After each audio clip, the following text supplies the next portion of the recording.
It's reasonably fair to say that whilst the MTB industry has agonised over wheel size for some time now, less attention has been paid to the mechanics of the actual wheels themselves, the construction, rim widths and depths, spoke, hub type, and of course materials. eMTBs put an increased amount of torque into an already stressed system. The bikes are arguably ridden harder and for longer over a similar period of time than a traditional MTB. They are required to be the masters of uphill, downhill, along and across. Why then are we so overly obsessed with wheel size rather than wheel type? Well, welcome to our full in-depth guide to choosing the right wheel for your eMTB with our hosts, DT Swiss. Wow, what a lovely whiz.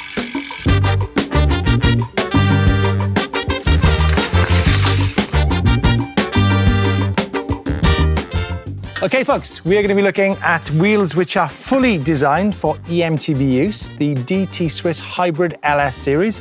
So we will be talking about rims, ratchets, hubs and spokes, along with prices and of course materials. Now, before we go into detail on the wheel selection, what about the bikes? Well, with e-bikes, we have a lot of acceleration, braking and weight stress going on. The motors have become increasingly more powerful. The places people are now taking eMTBs is increasingly demanding. DT say there's been a paradigm shift in eMTB use behaviour, or in simple terms, riders are now absolutely mad for it. So, we've been sort of obsessed with wheel size, haven't we? I mean, look at this Canyon Spectral. It now has 29 up front and 27.5 on the rear. I think that does seem to be a trend that we're seeing with eMTBs. But what we're not talking about is reliability. That is really, really important to so many people because, you know, we're doing so much more riding on eMTBs. More than that, I think the eMTBs, the riders and the riding has definitely changed in the past 5 years. I mean, even look at the bikes. This bike has now double the range of what it had 4 years ago. It has more torque. It's a much more aggressive bike.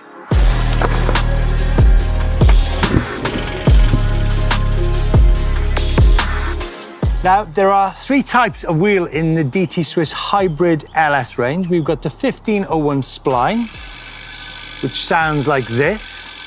We've got the 1700. We've also got the 1900, which we'll talk about a bit later. And with each of these wheels, we've got different rims, we've got different hubs, we've got different ratchets, spokes, and of course the cost. However, costs aside, the component parts of these wheels are said to be much, much more durable. Whilst we will be using DT Swiss wheels as an example today, there are many fine details here which you'll need to acquaint yourself with and to look out for regardless of brand. We've chosen DT because they say they've created wheels that are genuinely built for the demands of eMTB.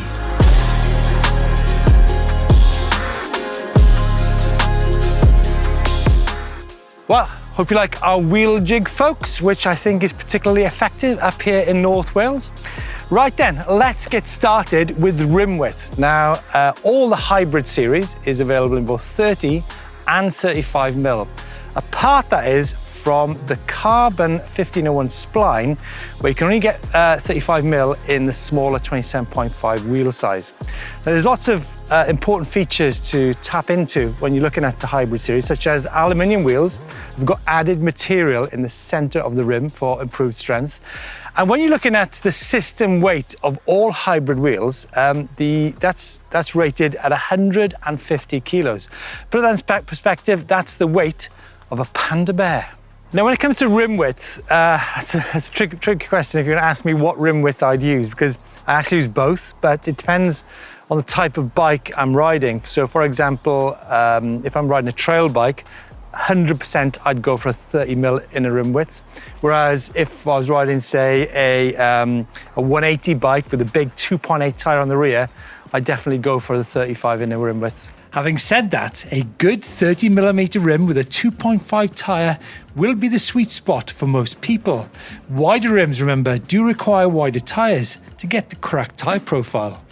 Let's turn now then to spoke count. Right. I think, in general, that a wheel with less spokes in it has got better compliance when you're going down through sort of beaten up, rocky, rooty terrain than a wheel which historically might have had 36 or 32 spokes to it. Obviously, less spoke count doesn't mean to say the wheel is not strong. Obviously, it goes without saying that hybrid wheels have thicker spokes, which in turn leads to a higher lateral and torsional stiffness. But remember that torsional stiffness is important for getting power from the hub to the rim too.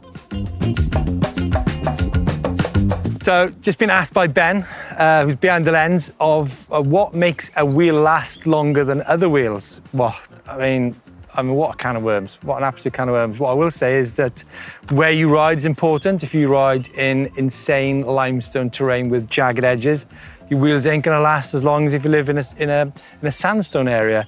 But I think more than anything, it's the system. It's like where every piece, such as the spoke, the rim, the hub, the ratchet, everything falls into place. And Ben's other question was, I like a wheel where you can get the tire on easy. Well, I'm sorry to disappoint you, Ben, but that actually depends on the tire. More than anything, because we've had tyres where I've literally thrown my toys out of the car.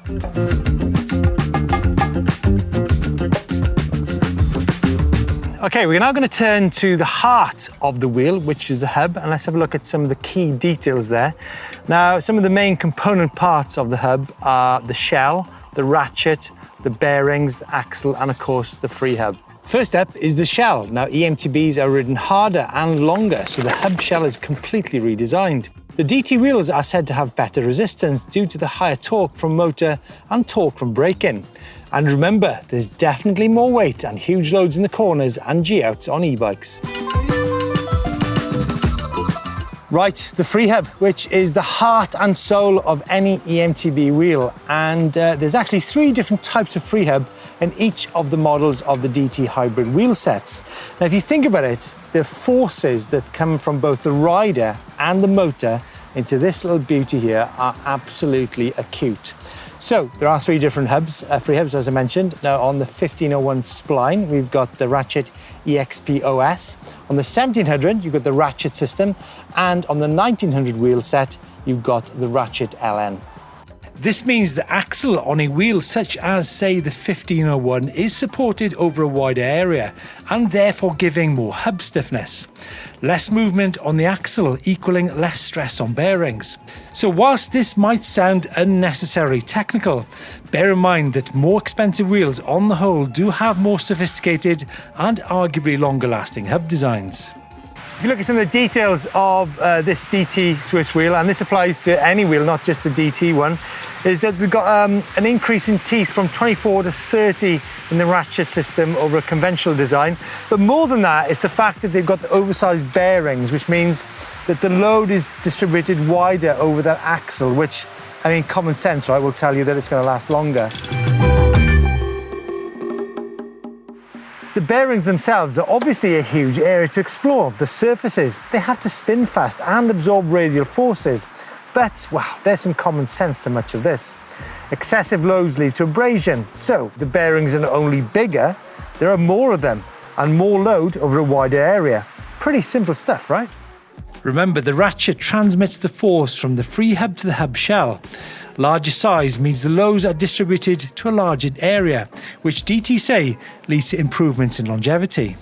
Now, I've brought you to this beautiful rock section, not to talk about rims or spoke count, but actually to focus on the Freehub material. Now, there's a custom steel Freehub on these DT wheels, which is very different to the traditional aluminium setup on mountain bike wheels. And if you think about it, a motor might be pushing out, what, possibly 700 watts peak, and a rider, maybe such as myself, maybe 350 watts. So the forces that go through are there are absolutely massive.